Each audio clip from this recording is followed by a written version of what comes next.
My name is John Smith. I'm currently working as a construction worker at the age of 60.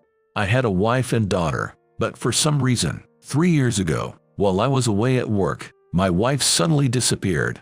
My wife's name was Mary Smith, 52 years old at the time. When I was 56 and my daughter was 30, my wife suddenly vanished. That evening, I thought I had finished my work for the day and was taking a breather.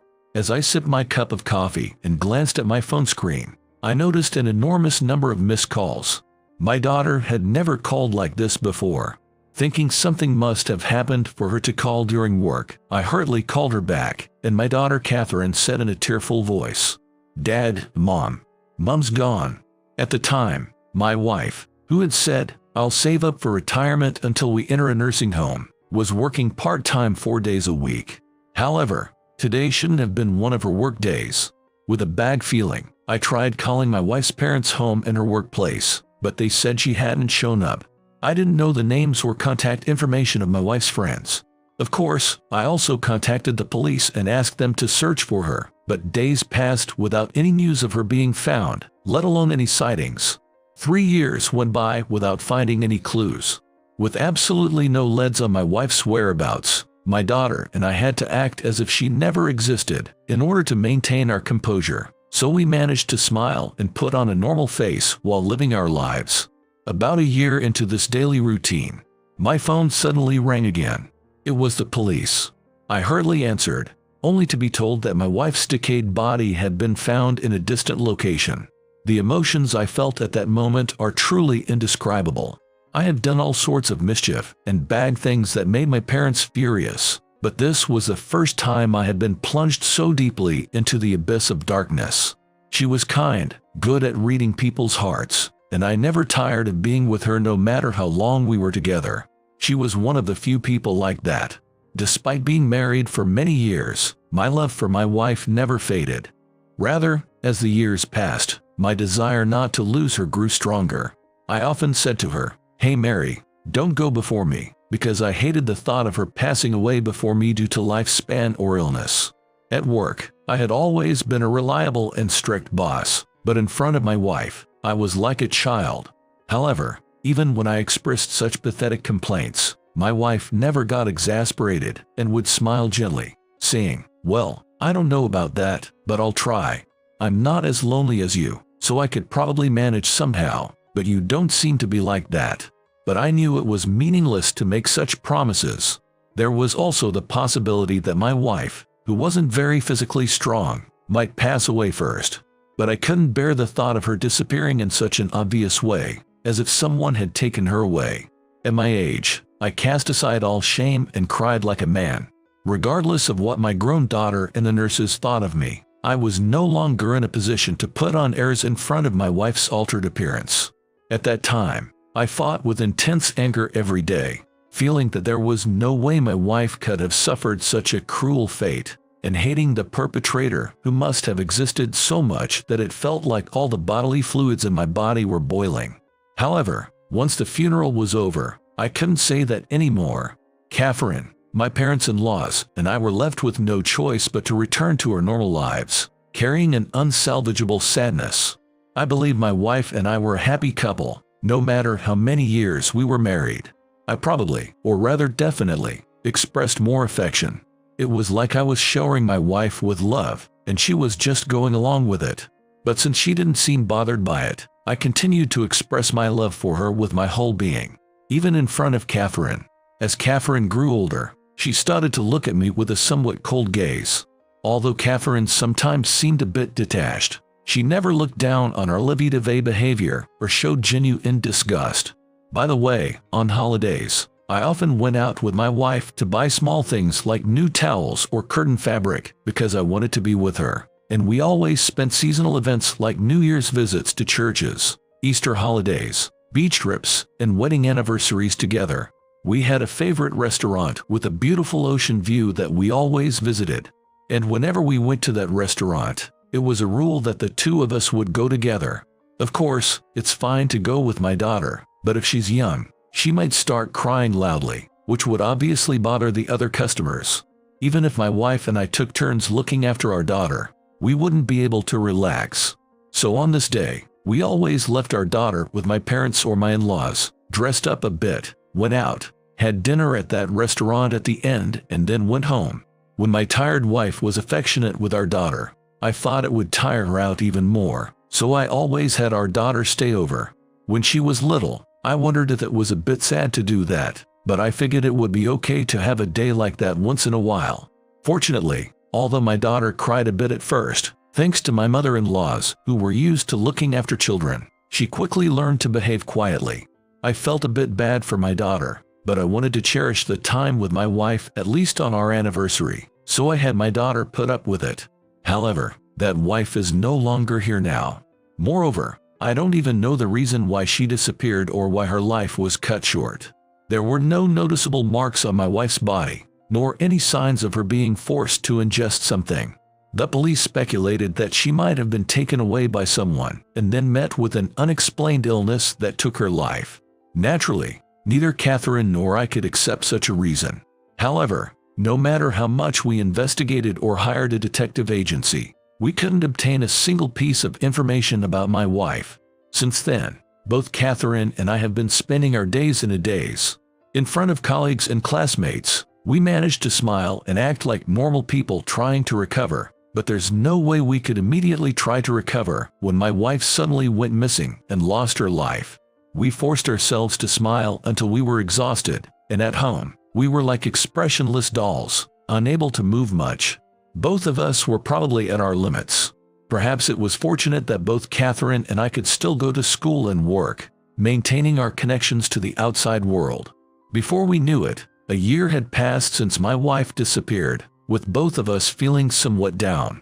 Until then, I hadn't wanted to do anything that would remind me of my wife, but one day, I suddenly realized that it wouldn't let my wife rest in peace. So I thought about going with my daughter to celebrate at that high-end restaurant by the sea that we visited every year on our anniversary. It was partly to honor my wife's memory, but more than that, it was to draw a line so that we could gradually accept my wife's absence and live together, just the two of us. While overcoming my wife's disappearance, we would remember and talk about her on this day every year. Even after overcoming it, we wouldn't act as if my wife never existed. It was my way of drawing a line while still confronting the fact that she was here and turning it into good memories that we could talk about.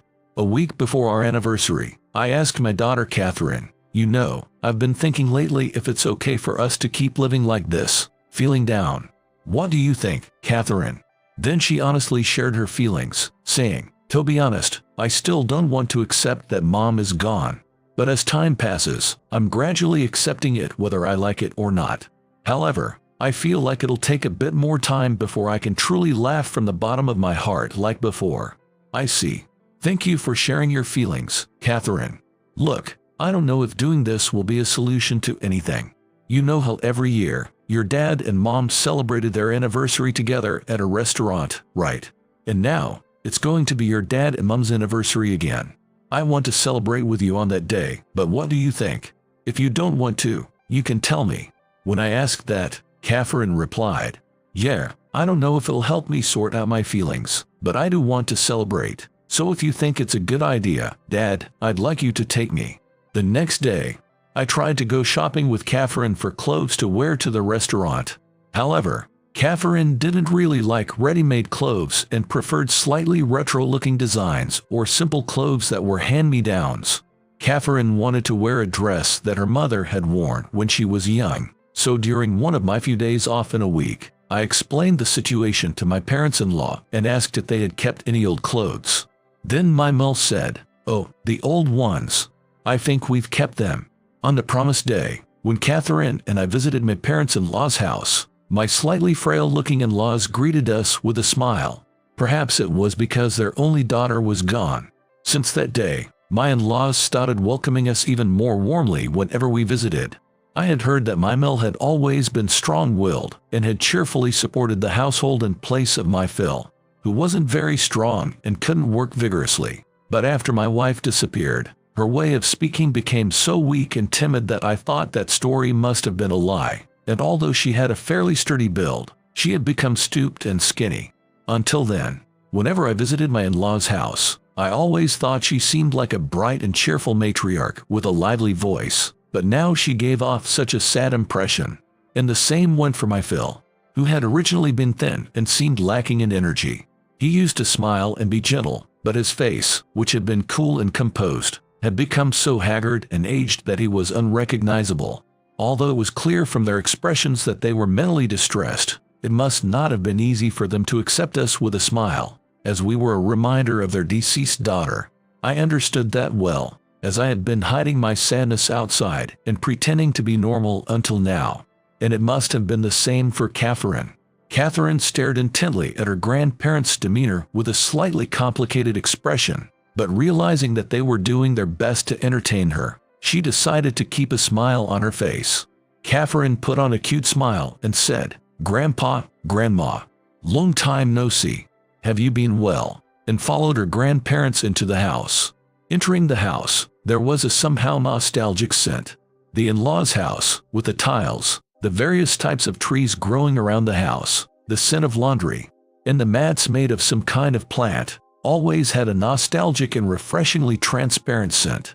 It was a clean and strangely pleasant scent that was completely different from our perfectly ordinary home, and it somehow resembled my wife's impression.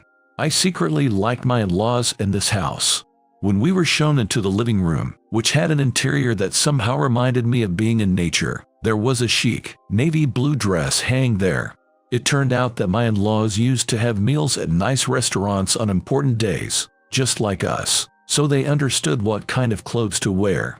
This dress was apparently bought by my wife when she attended a wedding a long time ago. However, since children don't have many opportunities to be invited to weddings, it seems the dress had only been worn about twice. Catherine seemed to take an instant liking to that beautiful and elegant dress. "Grandma, thank you. I'll wear this to celebrate Papa and Mama's anniversary," she said gratefully, and Mimo smiled and said, "Is that so? I didn't expect you to make such a suggestion." We had also been feeling down since she disappeared, but we knew you were also losing your energy, so we're relieved to see that we're trying to recover little by little. We still have a long way to go, though. You're so grown up despite being so young. Catherine, please talk about her for us too. Her face was smiling, but it somehow looked like she was crying, and neither Catherine nor I knew what to say. On the way home that day, holding the beautifully wrapped dress, Catherine and I were silent. Seeing my in-laws, who clearly hadn't fully accepted my wife's absence, I felt a complex mix of emotions. As a parent with a daughter, I understood their feelings all too well. It's not about forgetting my wife, but isn't trying to overcome her disappearance both a step forward and also a cold-hearted thing to do? No, that's not it. We're just thinking that way to make ourselves feel better. After seeing my in-laws today, those thoughts resurfaced, and I was holding my head in my hands.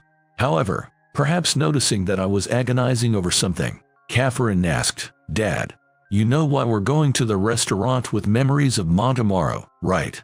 In response, I managed to squeeze out my voice and said, "Yeah, I'm the one who suggested it, but I'm sorry for showing you my hesitation.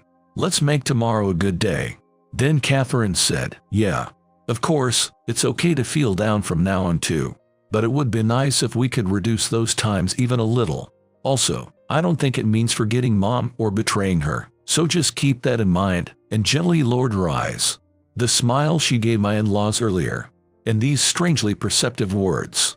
Catherine had also been deeply troubled and depressed, but she had been thinking about various things and had grown this much. Also, her uncanny sharpness when it came to thinking of others and her smile somehow resembled my wife's, and I felt my eyes welling up. I had tried not to show tears in front of Catherine as much as possible, but crying in a place like this was uncool, and some strange sense of pride made me clench the muscles around my eyes. A few days later, the day of my anniversary with my wife finally arrived. Wearing clothes that were as appropriate for the occasion as possible, although not as expensive as what the other customers at the restaurant would wear, we stood in front of the restaurant door. Since we had made reservations every year until my wife disappeared, I had a faint hope that the old staff might still be there and remember us. With that hope, I opened the door to the restaurant. "Welcome," a young waiter greeted us in a calm voice. When I told him the reservation time and name, the waiter's expression suddenly changed to a suspicious one. I apologize. Please wait a moment while I confirm, he said and disappeared into the back of the restaurant. As instructed, we waited near the entrance of the restaurant. Then the waiter returned and stopped in front of us with good posture. But was it my imagination? The atmosphere seemed worse than before. As I was puzzled by the black aura he was giving off, Catherine also seemed to have sensed something amiss and had a quizzical look on her face. The waiter bowed deeply once, and then, to our surprise, he said, "Dear customers, I apologize. Are you sure you made a reservation for today?" There had never been such a thing even once when I came with my wife. I hurriedly took out my smartphone and checked the call history. Then I asked for the phone number of this restaurant and showed proof that I had called this number. However, the waiter just furrowed his brow as if troubled. "Indeed, it seems you have contacted our restaurant, but perhaps we declined and suggested a different date because this day was fully booked," he said. I was about to explode with anger at his words. That can't be. If we were declined, we would have given up. When I called, I wasn't told a word about not being able to make a reservation. In fact, I was even told, "We look forward to seeing you on the 27th. So isn't it strange that the reservation wasn't made? Please call the owner of this restaurant. And could you also find out which staff member was working on the 20th at 3 o'clock and took my call? Today is the anniversary of my late wife. I came to celebrate with my daughter. On such an important day, I can't stay silent when told something like this. It doesn't seem like I can have a proper conversation with you, so please hurry and call the owner."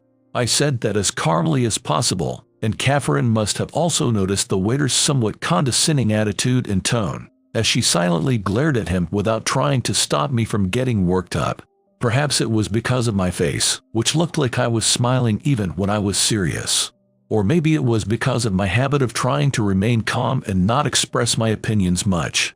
I don't know if he picked up on that this guy can be messed with aura or if he instantly judged that our clothes were cheaper than the other customers, but the waiter's demeanor had been strange since he greeted us. I could tell from his seemingly polite and soft-spoken way of talking that he was clearly looking down on us and mocking us. When the waiter noticed that I was angry, he chuckled as if amused and said, "Well, I understand what you're saying, sir, but unfortunately, the owner is also busy and doesn't have much time, so I can't call him out for a request that I'm not sure is true or not." At his terribly unpleasant attitude, I was about to boil over with anger, when Catherine suddenly leaned forward in front of me. "Oh, is that so? Then we have an idea too," said Catherine. I was completely baffled by what Catherine had suddenly said with such confidence, and I could only stare at her in disbelief. Then, the waiter laughed even more strangely and mocked her, saying, "Oh, is it you? Still so young? And what might your idea be?" Just as she was about to say, "It's..." At that moment, a person wearing clearly higher quality clothes than the waiter hurriedly walked out from the back of the restaurant. Seeing that familiar face, I involuntarily smiled. "Owner, you're still working here. I was worried that you might have left," I said, and the owner first apologized profusely to me and said, Mr. Smith, I'm terribly sorry that our employee was so rude to you on this occasion." Then, for some reason, he hurriedly rushed over to Catherine, and after staring at Catherine's face up close once more, he asked, "Could you possibly be Dr. Catherine Smith, who works at a university hospital?" Catherine said, "Yes, I am indeed a doctor working at a university hospital, but I'm sorry. I see so many patients that I don't remember you. I apologize, but who might you be?" and smiled apologetically. Then the owner began to explain why he knew Catherine. The owner's father was the founder of this restaurant and was quite a man of character.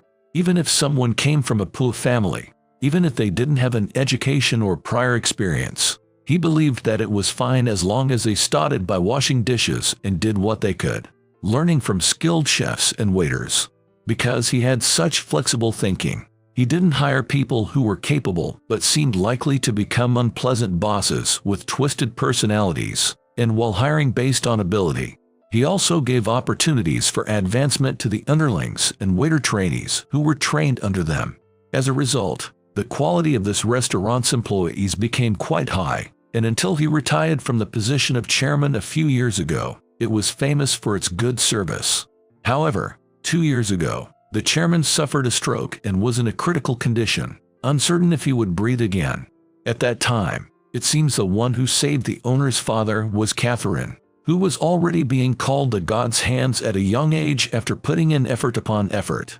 Catherine successfully completed the operation in the blink of an eye with amazing skill, even though the chairman's condition was so critical that he might not have survived if another doctor had been in charge. And despite it being a very difficult case, his subsequent progress was smooth. The nurses were surprised, saying it was a miracle, when they heard how dangerous the situation had been after the surgery. Seeing that situation, the owner said he was more grateful to Catherine than he could express, with tears in his eyes. After hearing the story up to that point, Catherine finally seemed to remember his father. Your father did indeed overcome a difficult operation. Has he been doing well without any changes since then? She asked, and the owner's eyes filled with tears as he said, yes. Thanks to Dr. Smith, my father was able to live peacefully after that without suffering. He said he was very happy to have his life extended beyond what it should have been, and to have more time to spend with his grandchildren. I had always wanted to convey that to you, but I never had the opportunity to meet you. And he gently wiped away the tears that were about to spill out, as if relieved to see it.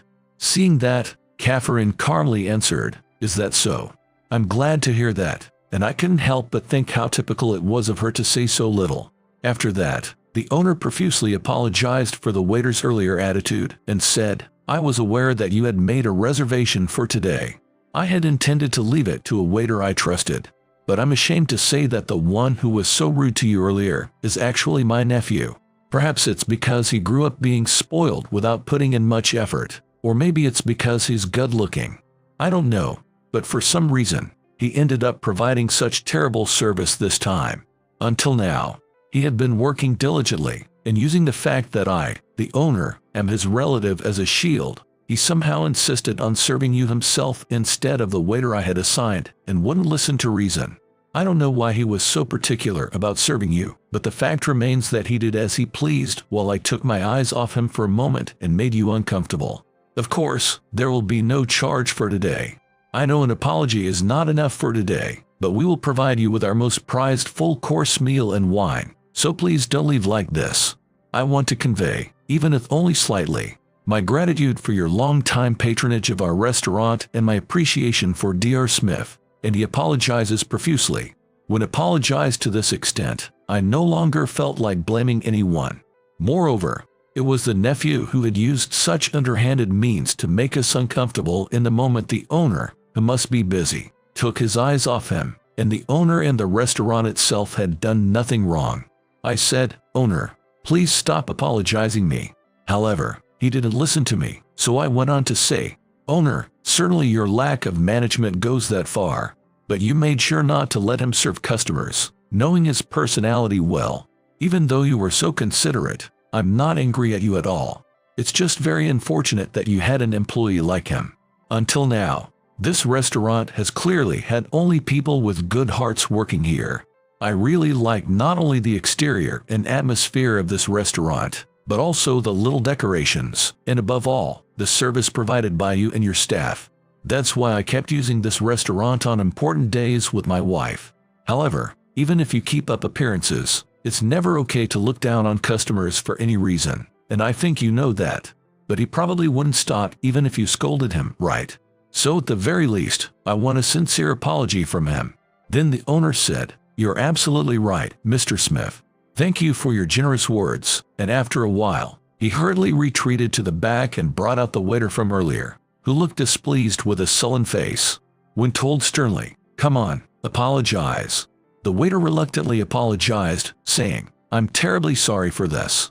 Seeing that, I thought it would be better not to have him serve customers for a while, and when I glanced at Catherine's reaction, she also had a subtle expression on her face.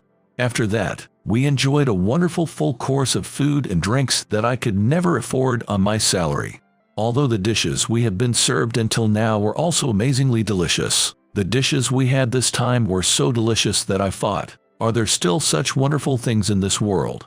And Catherine and I got absorbed in eating, saying this is delicious, that is delicious, and for a moment, we were able to forget our sadness and feel like we were ascending to heaven. Thanks to their amazing food, This anniversary after my wife's death became a happy day for the first time. As I was enjoying the wine, which was said to be one of the highest quality, thinking that I didn't want this restaurant to disappear, the owner was smiling and looking at us. Before leaving the restaurant, I whispered something to the owner. The owner's eyes widened at my words, and he said, "I'm well aware that I'm in no position to ask this of you. But Mr. Smith, could you please keep coming to the restaurant for a while? I'll provide the meals for free." What the owner, who was probably raised by good parents, lacks in perspective is that people judge people to some extent by their appearance. When I told the owner that his nephew had probably treated us this way because of our attire, the owner was surprised, then became furious, and asked me to come to the restaurant for a while to see if he would become serious, if I didn't mind. At first, I hesitated, but Catherine seemed to really like the restaurant's food, saying she had never eaten such delicious food even with her high income. "Dad, it's a rare offer.